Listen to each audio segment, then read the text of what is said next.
paisaje editorial mexicano hay un ovni que se llama 17 y que hace libros que efectivamente no caben en una categoría muy precisa. En cada volumen hay gente que viene desde la teoría crítica, la filosofía, el psicoanálisis, el arte, la creación contemporánea, y se logra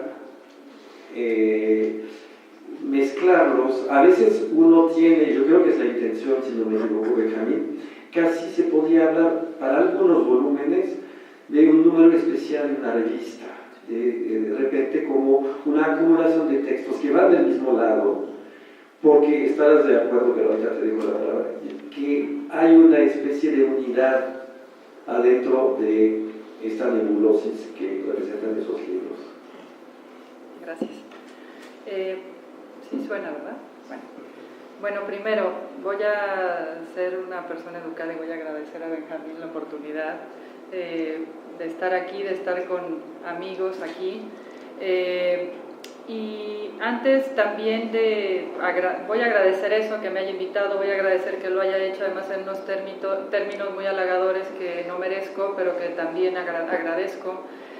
Y esto fue pretexto para que yo me hiciera lectora de todo esto, como él lo acaba de decir. Yo tenía noticia de 17 porque hace como 7 años, ahora voy a la pregunta. Estoy haciendo honores además al estilo de toda la parte editorial, con este caos entrecomillado.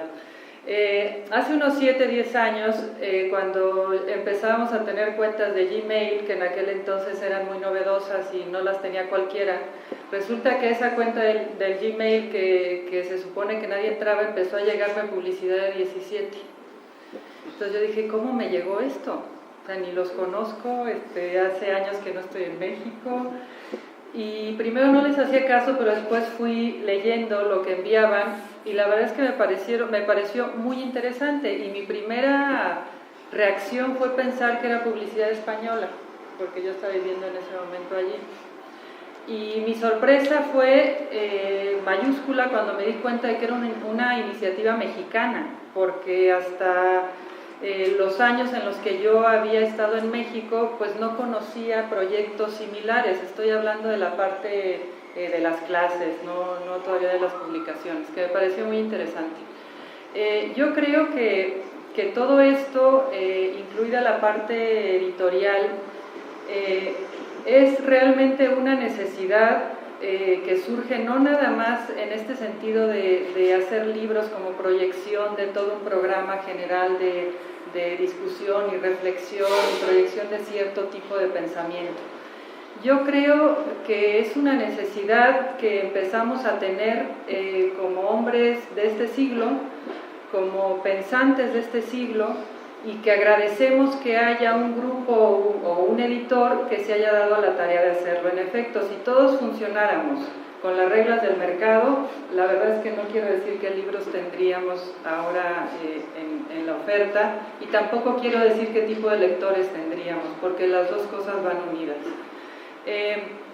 A mí me parece que, salvo este tipo de iniciativas y quizá Tumbona, que se parece un poquito también tiene una intención muy similar a la que tiene 17, están llenando un hueco de pensamiento y un hueco abierto a la discusión, más allá de las filosofías formales o de las corrientes de pensamiento formal, que incluso las de ruptura terminan siendo canónicas.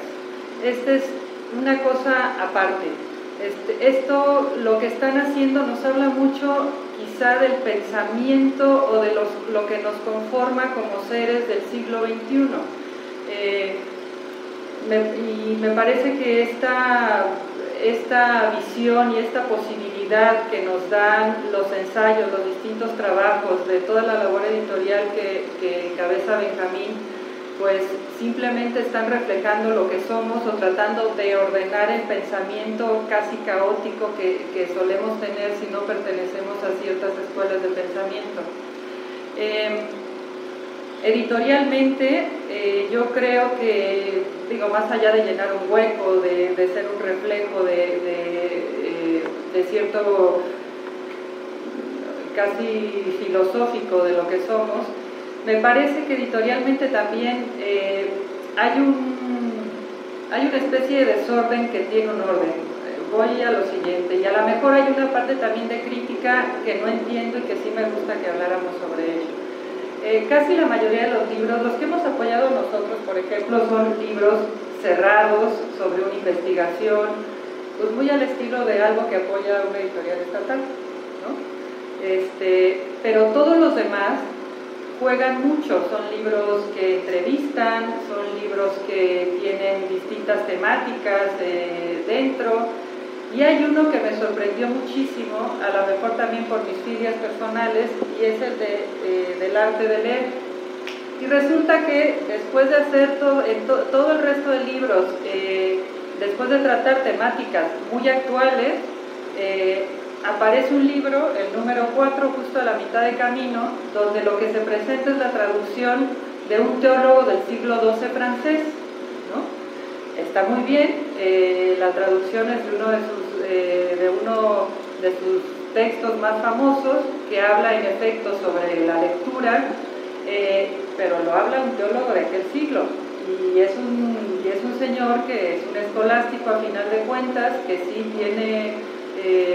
podemos hablar de cierta apertura en su pensamiento respecto de la época que lo rodea, pero finalmente pues son formas de leer de acuerdo a cierto pensamiento escolástico, es más formas de leer muy ordenadas, de tener acceso a textos.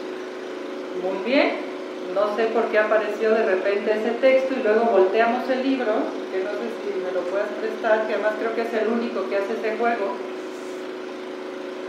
Así está, así empieza uno a leerlo y de repente termina y uno se da cuenta de que se voltean las páginas, hay otro libro dentro y adivinen de qué trata el otro libro. Testimonios de la negación tabasqueña, de 2007. Y todos esos testimonios, y el tema es ese, es decir, este tipo... Y esto no lo quiero decir como una crítica, quiero decir, esto es parte de las características de esta colección y a lo mejor este es el único libro que a mí me sorprendió y me descolocó un poco. Todo lo demás me parece loable totalmente, digo, editorialmente son libros bien hechos, a lo mejor parecen revistas de estas que se publicaban, como las que acabas de decir hace mucho tiempo, se me está yendo la palabra, tú lo dijiste hace rato. Bueno, sobre ciertos temas, se desarrollan revistas sobre ciertos temas, tienen este grosor, no tienen ningún problema, se lee muy bien, la caja es buena, la tipografía es clara, no tiene ningún problema editorialmente. La línea, me parece que la línea está dada, creo que tendría que seguirse eso. Y lo único sorprendente para mí fue este tomo 4, pero bueno, ese es quizás sorpresa mía particular. Te voy a dejar el micrófono otra vez, Philippe. Yo creo que está llenando un hueco, me parece que tiene que seguir publicándose literatura en el sentido amplio de la palabra de este tipo, y me parece que hay que seguir provocando con lo que se está publicando, porque cada uno de los libros son una provocación, comenzando desde el primero que acaba de agarrar Benjamín. Tenía el mismo juego. Este tiene el mismo juego, exacto, pero aquí el tema es similar. Aquí la cuestión es que la provocación primera es el juego. Me vas a hablar de fotógrafo ciego, que además parece que es una cosa frecuente porque tienes incluso un libro dedicado al fotógrafo que fue el pretexto para iniciar, tengo entendido, este volumen, que es el volumen 6. Hay muchas cosas. Yo creo que es una colección además que está buscando lectores. Tiene el cuidado, por ejemplo, y son detalles que uno aprecia muchísimo, de decirte cómo se pronuncian ciertos apellidos extranjeros. En el castellano deberá pronunciarse así, te pone siempre entre paréntesis.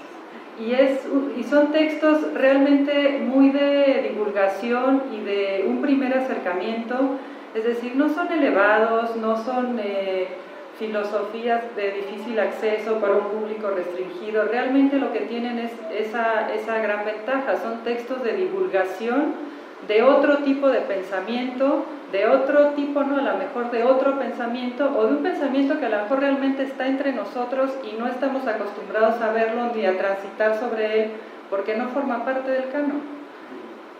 Me parece que pues fuera de eso es totalmente pertinente y sobre todo en un mercado como el nuestro.